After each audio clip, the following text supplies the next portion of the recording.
there is this kind of recurrent shock that I don't think goes away. I mean, it becomes less frequent, but when I want to talk to him, I want to talk to him, right? Or something happens and God, he would get a tickle out of that, or boy, this would annoy him and he'd be annoyed in all the right ways, and, and then I can't call him, and it hits fresh each time.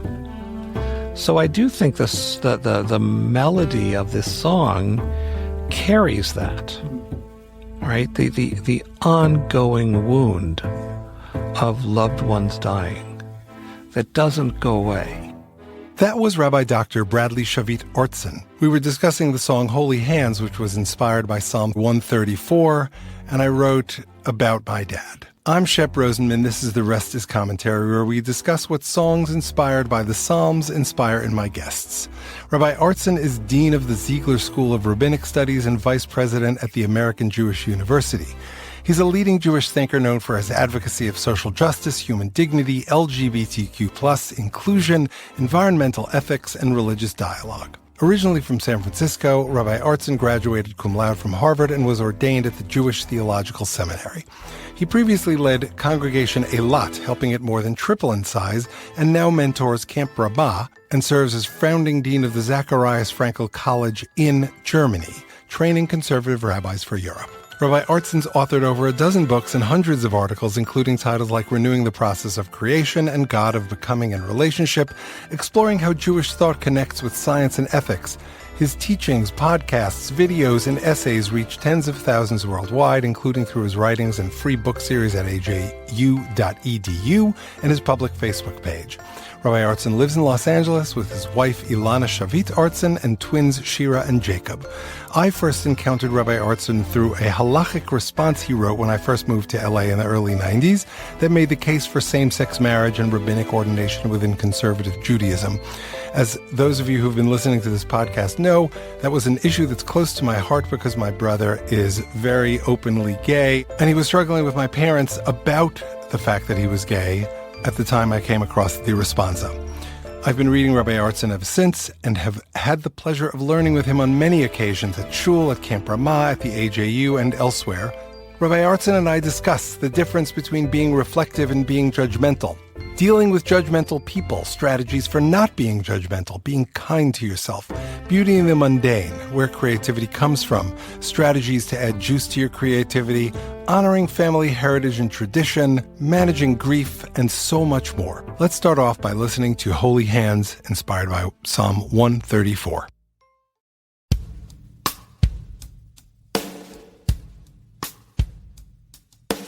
Backlit dust dances in LED.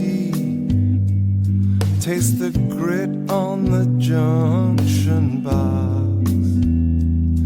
Black breaker number 23. Those hands clear filth, tiny rocks. Shattered glass marches across the floor. Taste the river 06 Cabernet. Broom pan bag from the corner store. Those hands clean a would-be getaway. Is this my father? Is it me? Tender-hearted graying lion still roars. Lift up your holy hands. I lift mine, for I love your commands.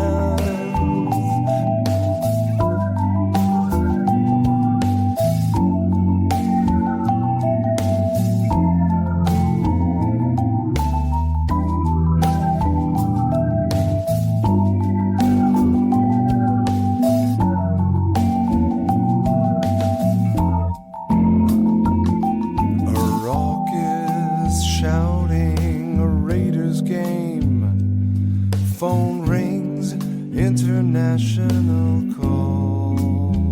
Leave my boy, my beer, my friends who came. Those hands grab the phone from the wall. Each used to be an albatross in my life, like a dangerous drug. Music, your cottage, your loss. Those hands patch this gold shack rug. Is this my father? Is it me? Tender-hearted graying lion still roars. Lift up your holy hands. I lift mine, for I love your commands. Is it my father? Is it me? Tender-hearted graying lion still roars. Lift up your holy hands. I lift mine, for I love your commands.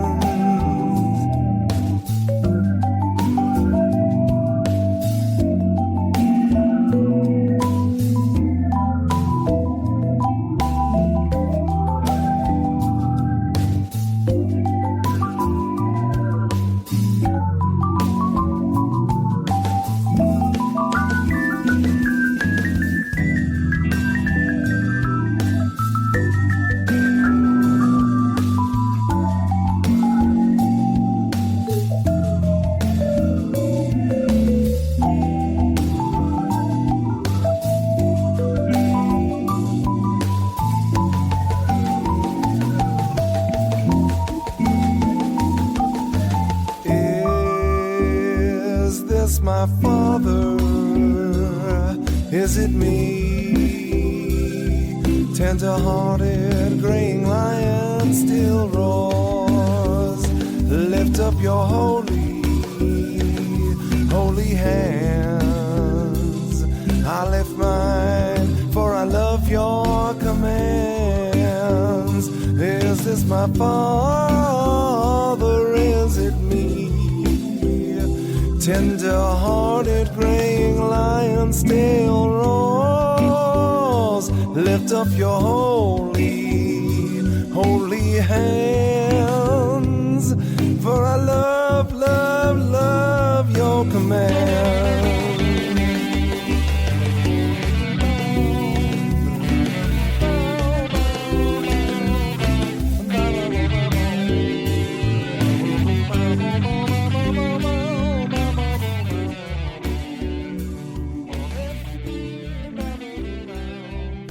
Hello, my friend and teacher. Hi. As I always start these, I am writing these songs in hopes that, in the same way that I was inspired when I offer them to you, that inspires something in you. Love, loathing, hope or hate, questions or commentary. So where are we going to go today? Well, here's where I'm going to start. First of all, I loved your song. I thought it was beautiful and nuanced. And like any great piece of music or literature, it means more than one thing. And you know, the risk you run, of course, you know this, is that when you put something out in the world, you don't own it anymore. You don't get to say, no, that's not what I meant by it, because if that's what it means to the person who heard it, then that's what it means to them. For sure. So I'll tell you where I was listening. It's a song on the surface that is about your biological father. Yeah. But he morphs into God again and again. Yeah. So it's not, by the end, entirely clear which father you're addressing. And I have two thoughts about that. My mother-in-law, she should rest in peace, would often speak about her father in heaven, and we would not know who she was referring to. And I think that says something about the way she loved her father. Yeah. That in the end, on an emotional level, he really had melted back into the divine. Sure. And it didn't matter which father she was addressing. Mm-hmm. Right. Yours is a little more nuanced in that he's a fairly gritty dad. Yeah. You know, he has real traits, and I imagine sounds and smells and... Cherry pipe tobacco. Ooh, nice. But at the end of each stanza, it's still not clear which dad you're talking about. Mm-hmm. So I'd love to hear some thinking about that. In what way is this earthly dad, and in what way is earthly dad in some way projection of or road to upper dad? Right. Okay, so first of all, thank you for getting it. I just finished a week of song school. Every summer I like to go to Lyons, Colorado, or every summer I can, where I study with great songwriters, Paul Reisler, Amy Speece, Vance Gilbert, Ellis Delaney, and on and on and on. And this time, for the first time, I studied with Bonnie Hayes, and we talked about the difference between ambiguity and vagueness. It's not good to write a vague song, but to write an ambiguous song can be good because it specifically works on multiple levels. And I try that as often as I can, especially with this project. So I've written love songs to Shari that are love songs to God. And are either one of them jealous? Shari, usually. Well, you'll hear from God at some point. Hopefully I have a while. Hopefully. And sometimes it works, sometimes it doesn't. Do you know Rafi Zaram from the UK? You guys would really adore each other. So hopefully that'll happen. He sat in this very room and was basically saying to me about one of my songs, he says, yeah, this is a love song, except that this lyric gives it away that you're really talking about God. And he's right. Like, there's kind of nothing, but he's also a theologian, so he's going to read it that way. Yeah. You know, people who don't have as much experience with that might not, and then it's just a love song. And either way, it's okay. Yeah. For me, with this song, so my mom died in 2001, my dad in, I think, 2008. And there were very different mourning processes. For my mom, I could not pick up the guitar during the 12 months of mourning. Right. For my dad, I could and I wanted to.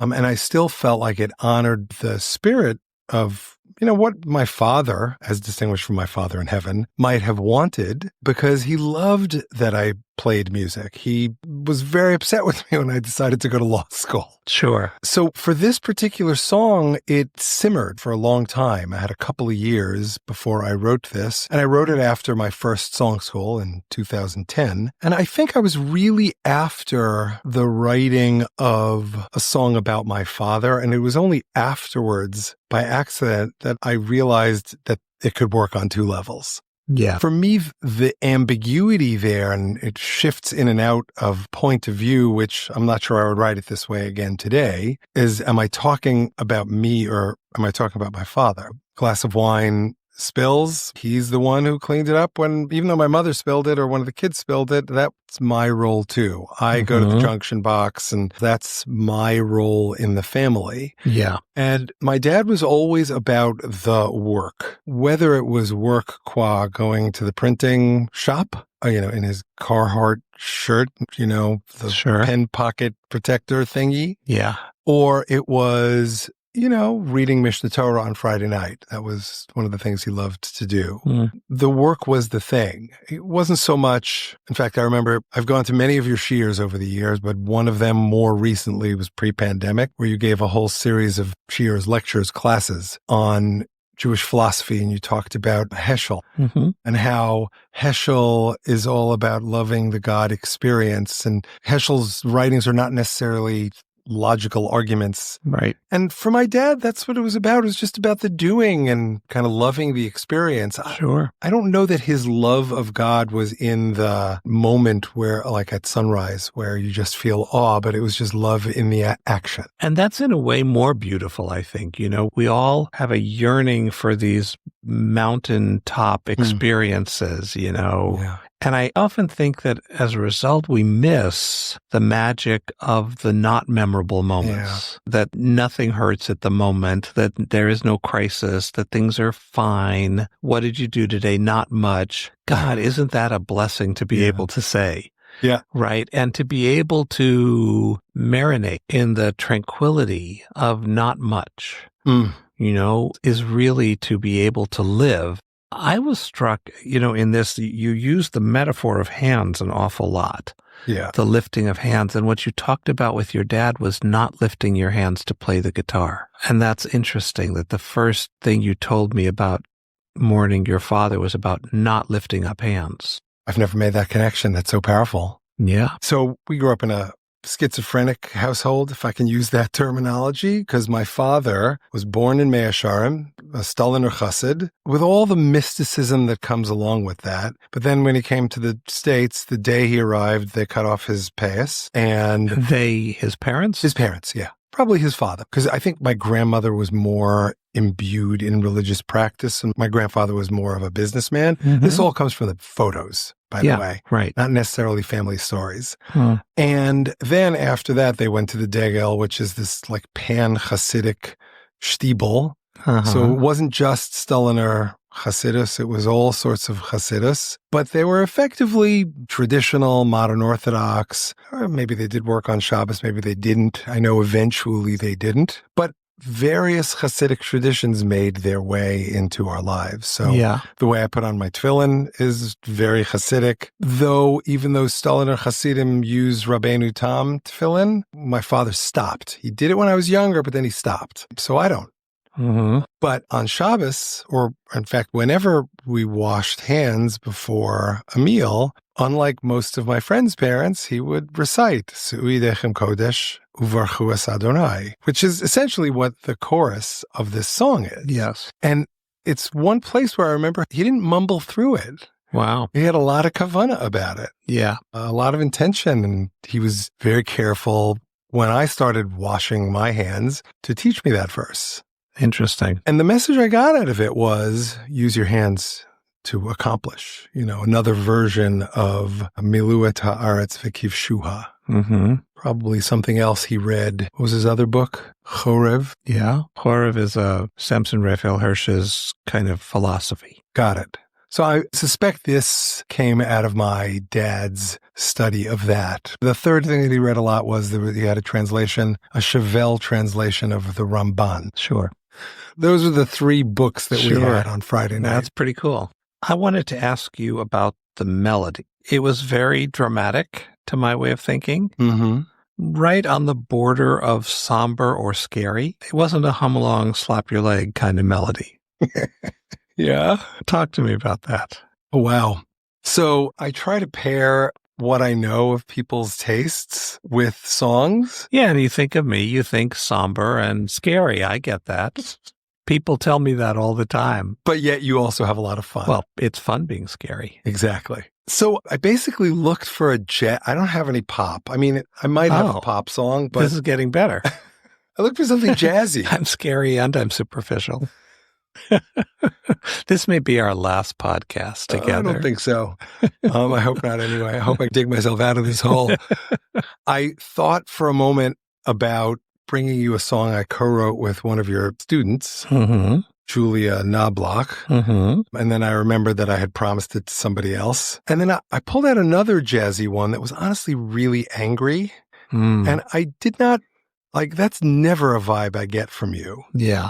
I mean, it's interesting that you're saying dramatic, somber, moody. Yes. Okay. Right. Because the song came out of, it's a few years after my dad died, but it's essentially mourning, MOU/appreciation song. Yes. And that's why, to my mind, the verses are more contemplative melodically, mm-hmm. but the choruses soar a bit more. Yes, they do. That's fair. But even there, they are still moody, Yeah. Look, I think that there's a way in which, my father passed 2 years ago, a year and a half ago. May his memory be a blessing. Thank you. Much of it is. There is a way in which, I remember after a year of Kaddish and of mourning him more intensely, when the year ended, there was a moment where I actually thought to myself, okay, he can come back now. It's like, I did it, so come back. And it doesn't work like that. But there is this kind of recurrent shock that I don't think goes away. It becomes less frequent, but when I want to talk to him, I want to talk to him. Yeah. Right? Or something happens and he would get tickle out of that, or boy, this would annoy him and he'd be annoyed in all the right ways. And, and then I can't call him. and it hits fresh each time. Mm-hmm. Mm-hmm. So I do think the melody of this song carries that, right? The ongoing wound of loved ones dying that doesn't go away. What do you do when you want to call your dad?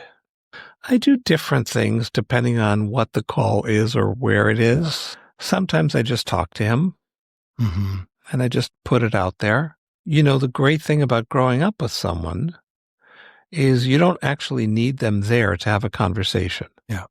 Right? I kind of knew my dad's responses. He occasionally would surprise me, but most of the time I knew what he would say about something. So I'll sometimes sit in his presence in that way. I'll summon him emotionally. I discovered the miracle of the little smartphone is that you think you've erased a message, but you haven't. Like there's a file in there for erased files. Yeah. I don't know who thought of that. It's brilliant. It's either brilliant or idiotic, one of the two, and possibly both. But when my father died, I found that file and I looked in there. There were all these messages from my dad because we talked to each other twice a day for the last 15 years. What a gift. It was amazing. You know, we had a very difficult time in my teen years and my youth. And we had I consciously broke it off for 2 years. And then we came back together with rules. So healthy. I look back and I think, boy, that was remarkable. But he also had to be open to it. Right. He was not open to be cutting him off, but he didn't get a vote in that one. But the coming back together, he had to, like, when he would break the rules, I'd hang up. But over the last 15 years of his life, twice a day, we would talk, and it was pure love. Amazing. Pure love. It was amazing. And we would both notice and say how unlikely this is, you know, that we both arrived at this place. And I would say, that's what I'm going to remember. Yeah. It's not where we started. It's where we finished. Sure. And that we finished there so beautifully. And he was amazing. I mean, I actually joked with him because for the last year, I felt like, Dad, I don't need to hear your deathbed speech twice a day. Because I'm sure he was thinking this could be my last. So every single, I love you so much. I'm so proud of you. And you're such a mensch of a human being. And I love Ilana. She's like a daughter to me. And Jacob is one of my heroes. And Shira's so beautiful and kind and caring and so magnificent. And I love the life you have. And your friends are so great. And twice a day.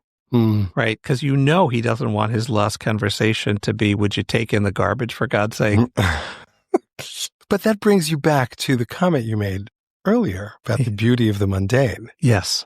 Right? That's right.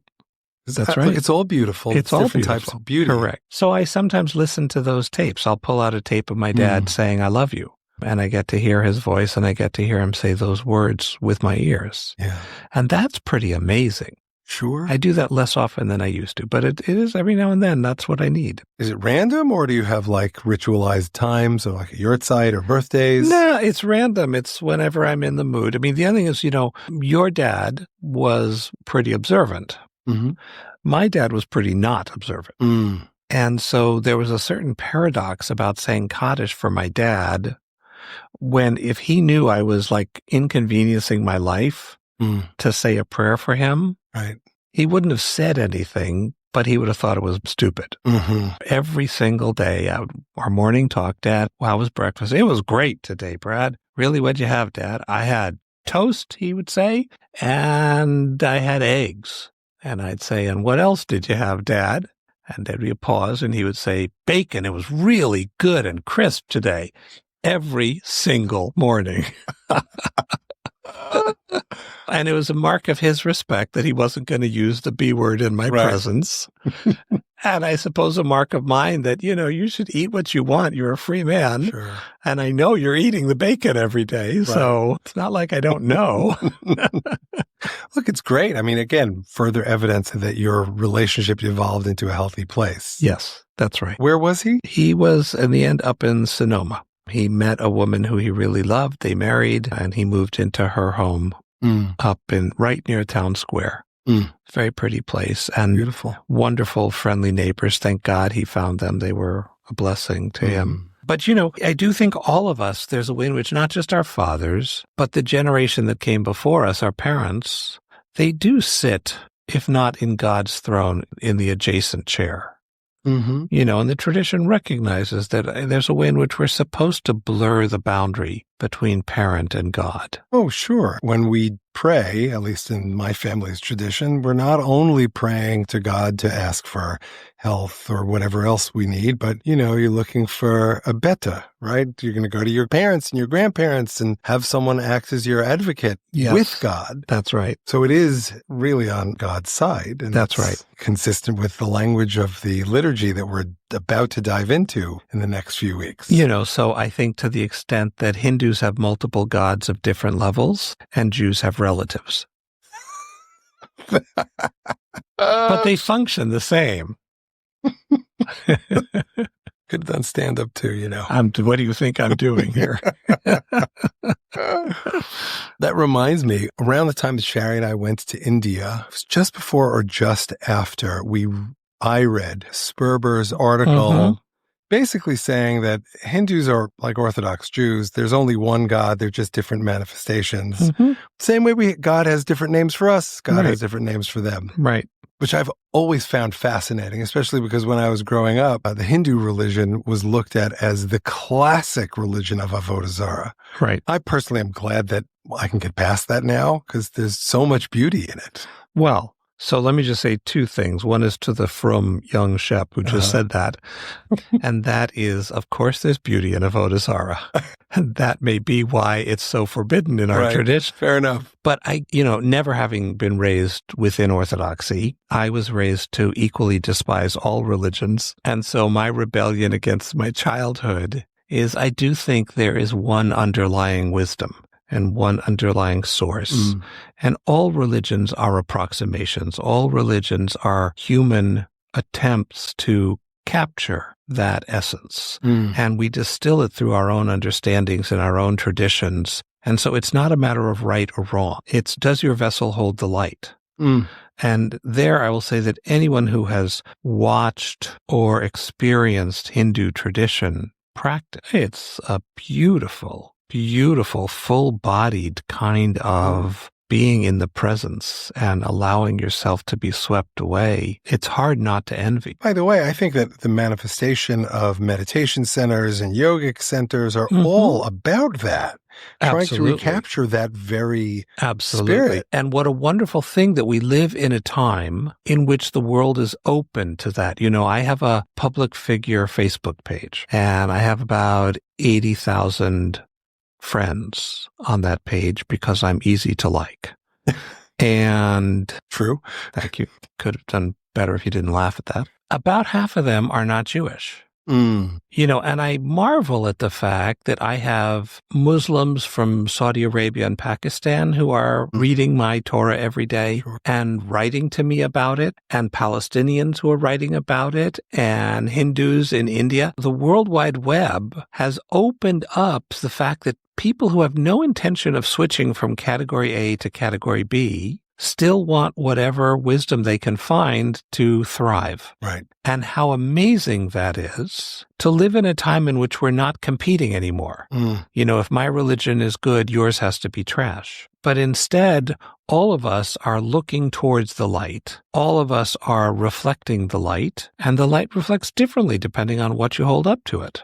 If only we were all looking at the light. Yeah. But there are many more of us, and most important, the internet created a forum in which those of us who are seeing different sides of the prism can actually engage. Right. The downside is also that those of us who see different sides of the prism and don't want to see anything but their side of the prism also engage, and many of them do it in a very harsh and ugly way. And I think that it has produced remarkable things and really ugly things. Yeah. Because there is a counter reaction against it, but at its heart, the internet is a profoundly democratizing force.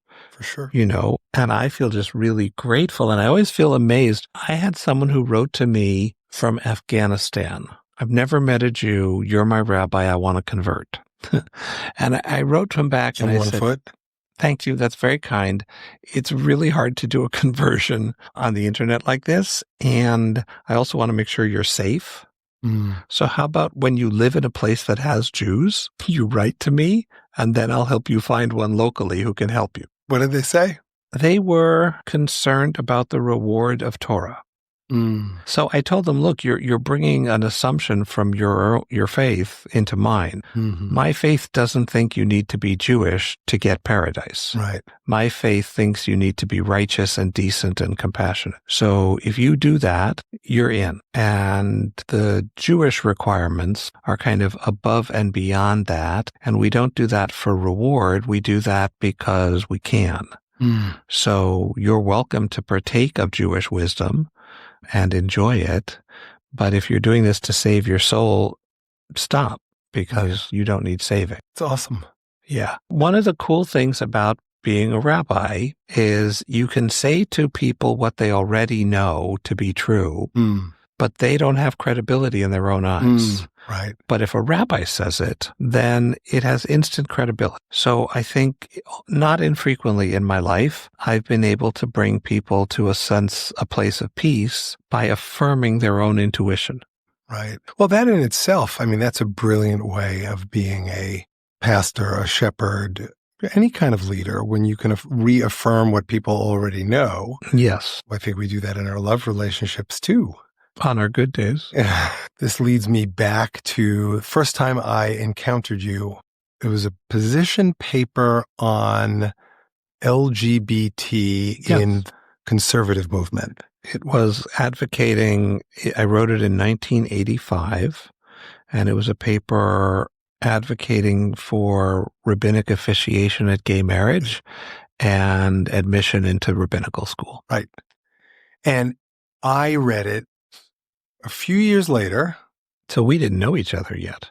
Not at all. My brother, whom I'm sure you've met over the years, he'd come out to my parents 20, 30 times, but every time he came out to them, their heads were in the sand. Like, my father would still say, when are you going to find a nice woman to marry? Yeah. But this time the concept took, and it's probably because he came out to them in a very bold, parenthesis, reckless, close parenthesis, way in my home with Sherry. And so my parents were processing this in real time with other human beings. They had nowhere to go about it. Yeah. And I started doing a lot of reading and looking for ways to help my father. Yes. And so I came across your article, which strangely brings us back to the whole concept about Avodah Zarah. Am I remembering this right? The first half of the paper, which I'm now embarrassed by, was... Sorry for bringing it up. No, knocking down... No, I'm proud of the paper. But the world was so dark back then on this subject that the first half of the paper was arguing it's not ugly, it's not unaesthetic, like stuff that you just shouldn't have to make an argument for, but you did have to make the argument back then. Sure. And then the core of the argument was saying that the Torah only forbids what it knows, and that there was no such thing as homosexuality as an orientation, and that in the ancient world, sex was either taking power or giving power. And it was the role or pleasure, and it was the role of males to take pleasure, and it was the role of everyone else to give pleasure, including slaves, animals, women, children. Right. And that throughout antiquity, what was perverse was not a man having sex with a man, but a man giving pleasure when the man should be taking the pleasure. And so it was an argument that modern homosexuality is a cultural construct from the 19th century, and that it's up to a modern legal decisor to decide, is this modern thing more analogous to male-male rape of antiquity, or is it more analogous to contemporary marriage? And I made the argument that it's more like marriage. Right. So I was looking for any kind of halachic construct, any kind of Jewish language that would allow me to engage with my father. Yeah. Can I ask you another question about your song? Please. The one thing that I didn't know what to do with was the graying lion still roars. Yeah. Talk to me about that. Sure. So, first of all, it's great that there was only one thing that you didn't know what to do with. Second of all, it goes back to, so my father was graying. I mean, he was gray by the time I was an adult, but he was graying throughout my youth. And around this time 2010 is when I had started graying. So in that Got it. ambiguity about, is it my father, is it me? Yeah. We're the same person on many, many levels. The biggest difference between us is our hairlines. He actually had a widow's peak till many, many years, probably till his late 70s. I had the reverse of that starting in my teens. Yeah. And both of us, in very different ways, were roarers. I mean, my father, sweet as can be, unless you pissed him off. And, then he was a screamer. Mm. I am not a screamer, but when you piss me off, I speak very intensely and very cuttingly. A different type of roar. In the context of the song, the roaring represents to me presence, aliveness. Have you ever heard a lion roar in person? Only at the zoo, and I'm not sure that kind of roaring counts. We were at the zoo in Santa Barbara with the kids, and the male lion was interested in some quality time with the female lion. Uh-huh. And she wanted nothing to do with it. Life can be so cruel. And she smacked him. Nice. And you get hit by a lioness. Sure. That's a hit. And he was so aggravated that he let out this deep, full belly roar. A lion's roar can be heard miles away. Wow. Like you feel it in your bones. I was ready to lie down and let him have his way with me. Whatever you want, man, just stop the roaring. And like it stopped the whole zoo. Like the whole place froze and you could it reverberated in you. Right. So I think of a lion roaring as really traumatic, physical, life-changing. And I also think of the way lions are a symbol of the Jewish people in our homeland, which gets back to your father's love of Jerusalem, right? Yeah. So that symbol of the city of Jerusalem, the seal, is of a lion. Yeah. And there were Judean lions. I don't believe there are anymore.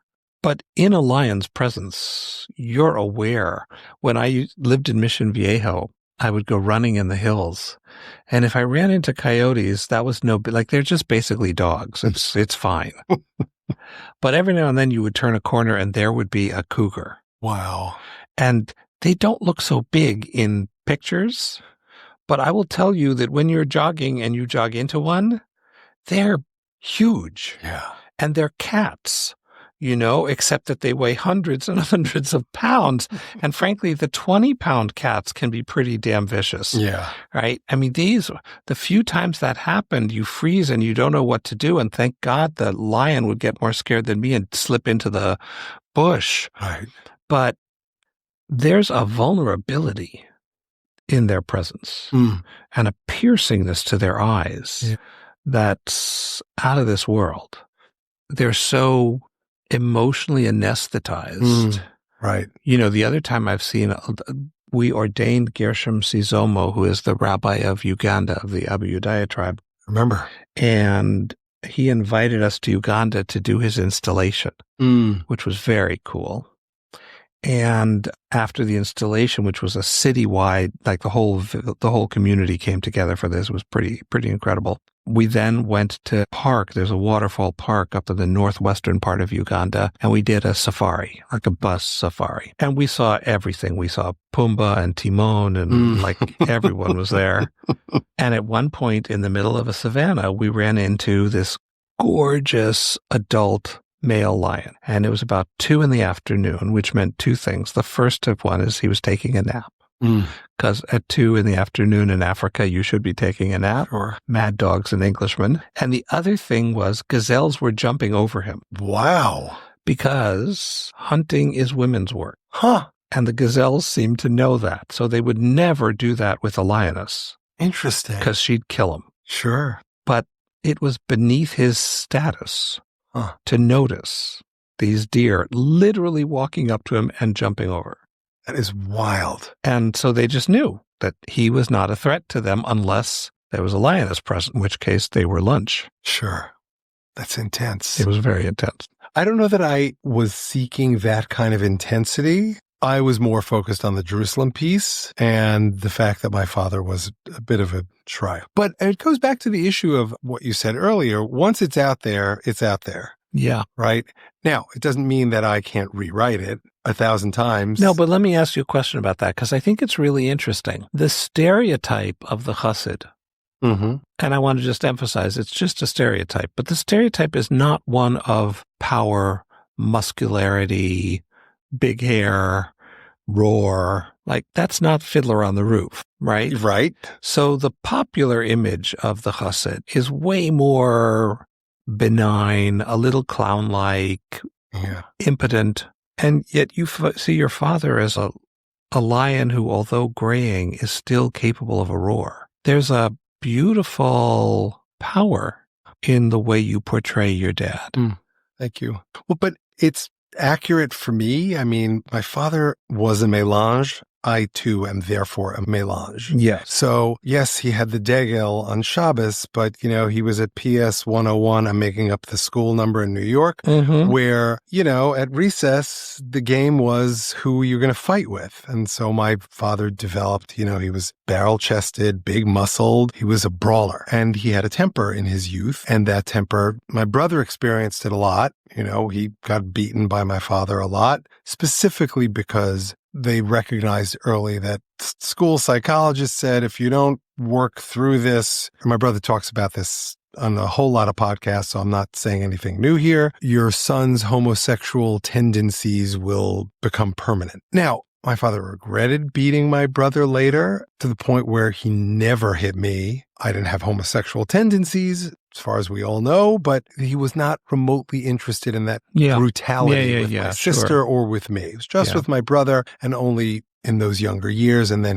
my father turned a corner. But that power, whether it was through screaming at the neighbor who did whatever, or the person who didn't pay him, or my Uncle Normie, or, when my mother pissed him off, it was there and it was palpable. Scary for a young person. Shep, do you look like your dad? A lot. I mean, I besides also look the like my barrel mother's chest and the huge muscles. I have a runner's body. I will always have a runner's body. But I'm a real combination. I mean, I look a lot like my mother's side of the family, but I also look a lot like my father. My brother looks more like my father's side of the family. Probably more of a Rosenfeld than a Rosenman. Got it. And the hands. We got to talk about the hands. My father had really powerful, muscular, thick hands, always covered in ink. Even though he was the front of the store guy, he'd be back there cleaning the plates and, washing off the ink and getting the tiny little pieces out of the cutter, which was dangerous work. One of his employees, family friend, lost 2 fingers doing that very same thing. He was a Marlboro man without the Western and without, sure. He had the smoke, but it wasn't cigarettes. Was he born in this country? Nope. Jerusalem. Both of my parents. And how old were they when they came? My dad was 6, born in 1919, and he arrived in 1925. So his family left Jerusalem. Yeah. Same with my mom. Did they ever consider moving back? Oh, yeah. My father was desperate to move back. We lived there from 70 to 71. My mother barely tolerated it. She didn't speak the language. Yeah. My father was eager to make Aliyah after that trip, but my mother basically said, let's go home first and we'll see. And, we ended up staying in New York after that. They lived with us for a few months after my mom had a stroke. That was 2000. All 3 of the kids recognized that they couldn't live alone. So we said, Far Rockaway, where they were living, but in an apartment on the ground floor with full-time help. Jerusalem with my sister Frady, who is Haredi, making her Haredi Frady. Or you can come live with us in LA. They chose LA. Mediterranean climate without the disadvantages. Exactly. And I think even though my father got more and more religious in his later years after my mom died, I think that at the time he was much more comfortable in our lifestyle, which was we have a Shabbos routine, but we work and nobody has a big long beard and there aren't tzitzis flapping. And like that was much more comfortable for him. And so he was not inclined to go be with my sister. Mm-hmm. That said, after my mother had another event, I think it was a heart event, she said, I want to go see my grandchildren in Israel. That was in April. We had her on a plane in May. She died in July. Mm. So they ended up making Aliyah at the end of the day. Mm. And my father was thrilled with it. He loved, he couldn't walk a lot, but, he'd walk out to this bar, not a bar like a drinking bar, but a physical metal bar at the end of a promenade. Yeah. Where he would just sit on a bench and look out over the hills of Jerusalem. Amazing. Yeah. Yeah, sure. That's incredible. One of my favorite places to go when I go to Israel to meet with my students and do recruitment work is to go to the Haas Promenade. Me too. And there's a bench there that I bring a Tanakh and I just sit and I kind of flip through the Hebrew Bible and look at the hills of Yerushalayim. And, it's hard not to think that it's a miracle. Yeah. That something that my great-grandparents couldn't have imagined is now a reality. Sure. Pretty extraordinary. Well, this is why I think my father, we were there in 68. My brother was there in 67, right during or after the war. Mm-hmm. He PA'd for Leonard Bernstein at his concert at Hadassah Hospital. Wow. And I think my father got caught up very much in the miraculous for him and for us growing up. Sure. And I think even me today, I would still say I buy into this. It is Chevlei Mashiach. It's the footsteps of whatever this thing called the Messiah is. It's incredible. If I could tell one story about that. Please. So I grew up, as I mentioned, complete atheist, absolutely not observant. Got interested in God and religion in college. Came back, talked to my grandmother, and mentioned to her that I had a friend who needed to go to Minyan, and he took me with him. I'd never been to an Orthodox Minyan before. And these men had these leather boxes and these leather straps, and I'd never seen them before. And she said, just a minute, and she went into her closet, and she got a ladder, and she climbed up to the top shelf, and she pulled out this brown paper bag that had her father, my great-grandfather's tefillin. So I had them checked and koshered, and I use them every day. I put on my great-grandfather's tefillin, which I feel like he took and he threw across 2 generations and I caught. And the first time I went to Israel for the school, I had a hotel room with a balcony that looked out on the walls of the old city, and I stood out there wearing my great-grandfather's tefillin, praying the morning prayers and thinking, in the sentence, my great-grandson is a rabbi running a rabbinical school, wearing my tefillin in a Jewish Jerusalem. There's not a word that he wouldn't think was completely supernatural. And we are living that miracle. And I just had a sense of all the dreams, all the things that looked like fantasies that came true in time for our life. How extraordinary. Yeah. And it's so easy to miss. It's just praying in a hotel room.